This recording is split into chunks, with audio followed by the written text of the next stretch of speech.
भेड़िया आया, भेड़िया आया। The boy who cried wolf. किसी गांव में एक लड़का रहता था जिसे अपने खेतों में भेड़ों को चराने की जिम्मेदारी दी गई थी। वह रोज सुबह भेड़ों को पहाड़ी पर ले जाता और शाम को उन्हें वापस गांव में लाता।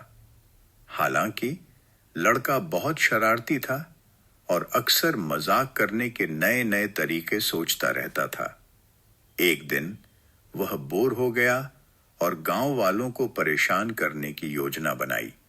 वह जोर जोर से चिल्लाने लगा, भेड़िया आया, भेड़िया आया। गांव के लोग अपने काम छोड़कर डंडे और हथियार लेकर उसकी मदद के लिए दौड़े, लेकिन जब वे वहां पहुंचे तो देखा कि कोई भेड़िया नहीं था और लड़का हंसते हुए कहने लगा, मैं तो बस मजाक कर रहा था। गांव वाले नाराज हुए और वापस चले गए। कुछ दिनों बाद लड़के ने फिर वही शरारत दोहराई। भेड़िया आया, भेड़िया आया। सुनकर गांव वाले फिर दौड़े, लेकिन इस बार भी कोई भेड़िया नहीं था। अब वे और भी गुस्सा हुए और बोले, अगर फिर कभी सच में भेड़िया आया तो हम तुम्हारी बात पर विश्वास नहीं करेंगे।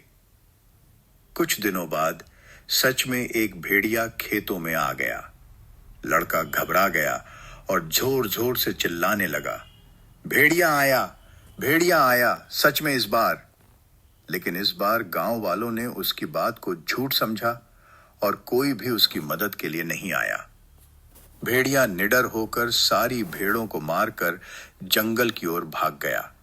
अब लड़का बहुत पछताया, लेकिन कुछ नहीं कर सकता था। कहानी से सीख, झूठ बोलने से भरोसा खो जाता है। अगर बार बार झूठ बोलोगे तो जब सच बोलोगे तब भी कोई विश्वास नहीं करेगा।